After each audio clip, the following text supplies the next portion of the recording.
তানজিদ সাকিব খুবই ভালো একজন বোলার এবং ইদানিং উনি ভালো ব্যাটিংও করছেন। অনেকদিন যাবতই অ্যাড্রেস করতে সবার চোখে আছে যে অলরাউন্ডারের একটা ঘাটতি আমাদের আছে, সেই জায়গাটা পূরণ করতে পারবে। আর মোস্তাফিজ খেলতে পারবে বলেই হয়তো এখানে ইনক্লুড করা হয়েছে, দ্যাটস মিন সে ফিট আছে। রিশাদ পিএসএল খুব ভালো বোলিং করছে, আমরাও খুব আশাবাদী ছিলাম রিশাদ বাংলাদেশ টিমের পরে অনেক ভালো খেলবে, বাট হয়তো তার উপরে একটা আলাদা একটা চাপ ছিল, যে দায়িত্ববোধ বেশি ছিল বোধহয়, সেই জায়গার থেকে হয়তো চাপটা সে নিতে পারে না। এক্সট্রা যে একটা প্রেশার সেটা হয়তো তার পারফরমেন্সে কিছুটা ক্ষতি করেছে। জি ধন্যবাদ। আমাদের হেড কোচ যাওয়ার আগে আমাদের সাথে বসছিল, আমাদের একটা গাইডলাইন উনি দিয়ে গিয়েছেন, সো আমরা ওইটা ফলো করার চেষ্টা করছি। সো উনি থাকা অবস্থায় যেখান যতটুকু অ্যাড্রেস উনি প্লেয়ারদের করেছেন, ওই অ্যাড্রেস অনুযায়ী আমাদেরকে গাইডলাইন দিয়ে গিয়েছেন। আমরা ওইখানে চেষ্টা করছি যতটুকু ডেভেলপ করা যায় আর কি, এতটুকু সময়ের মধ্যে। আমরা তো আমি এখানে কথা বলতে আসছি, আসলে আমরা তো ফুল টাইম ন্যাশনাল টিমের সাথে কাজ করছি না আসলে। অ্যাকচুয়ালি যেই সময়টায় ন্যাশনাল টিমের কোচিং স্টাফরা বাইরে থাকেন বা তারপরও আমরা তাদের একটা পার্ট, তো ওই যেটা আপনি বলছেন, হ্যাঁ সবসময় একটা সময় যায় একটা প্লেয়ারের। যেমন তানজিদ সাকিব খুব যখন উনি টিমে আসলেন খুব ভালো করছিলেন এবং সেই অনুযায়ী সে কিন্তু কন্টিনিউ করছে টিমের সাথে। তো একটা সময় আসে, একটু একটু যায়, বাট আমার মনে হয় যে তানজিদ সাকিব খুবই ভালো একজন, আগে যদি আমি বোলার বলি খুবই ভালো, আমার খুব পছন্দের একজন বোলার এবং পাশাপাশি ইদানিং উনি ভালো ব্যাটিংও করছেন। সো আমাদের যেই জায়গাটা ল্যাক, আমরা অনেকদিন যাবতই অ্যাড্রেস করতে সবার চোখে আছে যে অলরাউন্ডারের একটা ঘাটতি আমাদের আছে।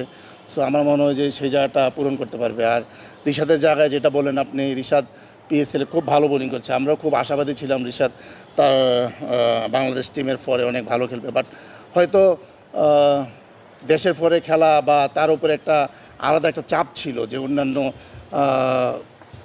যে একটা দায়িত্ববোধ বেশি ছিল বোধহয়, সেই জায়গার থেকে হয়তো চাপটা সে নিতে পারে নাই, বা বেশি আমাকে অনেক কিছু করতে হবে, ওই ওই এক্সট্রা যে একটা প্রেশার সেটা হয়তো তার পারফরমেন্সে কিছুটা ক্ষতি করেছে। বাট এই জায়গা থেকে আমাদের উৎসাহিত হবে, আমরা ইনশাল্লাহ এরা এইভাবেই তো শিখবে আসলে। এরা কিন্তু খুব কম সময়ে বলবো আমি যে ন্যাশনাল টিমে খেলছে, এই যে ইয়াং যে দুইজন ছেলে প্লেয়ারের কথা বললাম আমরা, সো তারা আমাদের বাংলাদেশের অ্যাসেট। ইনশাল্লাহ তারা এই ম্যাচ খেলে এবং এই ভুলগুলো করে আমার মনে হয় যে তারা ভবিষ্যতে আরও ভালো করবে। মোস্তাফিজ খেলতে পারবে বলেই হয়তো এখানে ইনক্লুড করা হয়েছে। তো তাকে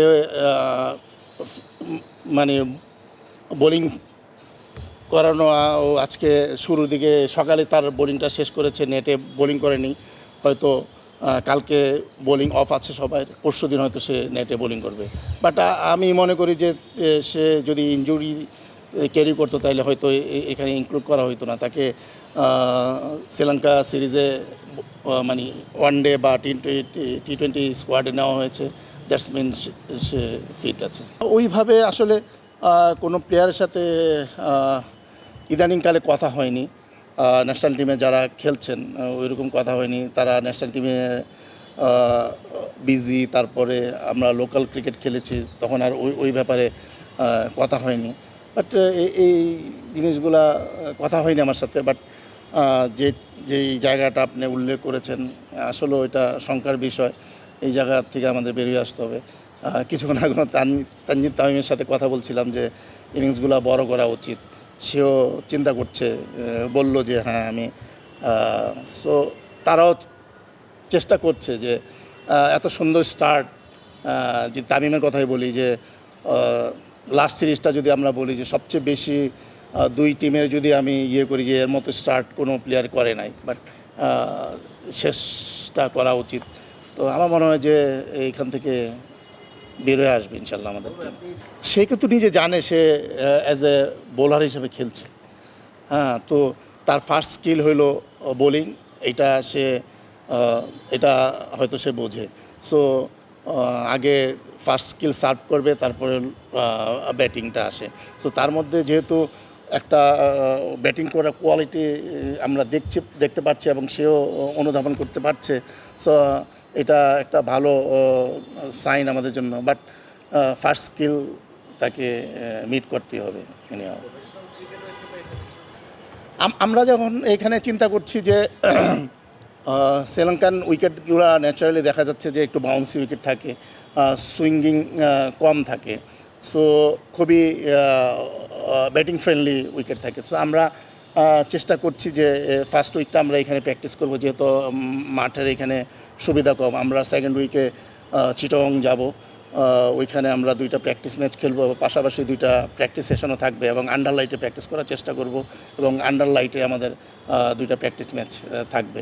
সো এতটুকু সময়ের মধ্যে আমরা ওই কন্ডিশনের যতটুকু ম্যাচ করা যায় আমরা চেষ্টা করছি যাতে তাদেরকে রেডি করে দেওয়া যায়। বিশেষ করে নাইম শেখ, সাইফ হাসান, সোহান, কিছুদিন আগে আমি এ টিমে তাদের সাথে ছিলাম অনেক দিন। সো আমার বিশেষ করে আমি এই দায়িত্বটা চেষ্টা করি যে ন্যাশনাল টিমের যেই পাইপলাইনের প্লেয়ারগুলোকে রেডি করার, যেহেতু নেক্সট জেনারেশন তারা। So Naim Sheikh top order batsman আমাদের। যদি বলি যে এখন তানজিদ তামিম আছে, ইমন আছে, পরে সৌম্য সরকার, ওই জায়গাটা এখন খুব ভালো। আমি বলবো যে তারা পারফর্মার, লোকাল ক্রিকেটও পারফর্মার এবং ইন্টারন্যাশনালিও বড় কিছু না করলেও, বাট ইমন যেমন একটা 100 করেছে। তো নাইম শেখ ডোমেস্টিক ক্রিকেটে অনেক ভালো ক্রিকেট খেলেছে, বাট তাকে হয়তো ইন্টারন্যাশনালি যেমন এ টিমের পরে আরও যদি সে ভালো, তার ইনিংসটা ভালো, ওয়ানডে ম্যাচগুলোতে সে ভালো ব্যাটিং করেছে, বাট এই ইনিংসগুলো যদি আরও বড় করতে পারতো, সো ন্যাশনাল টিমের যে ওপেনিং যে স্লটটা তাদেরকে মানে জানান দিতে পারতো আমিও রেডি আছি।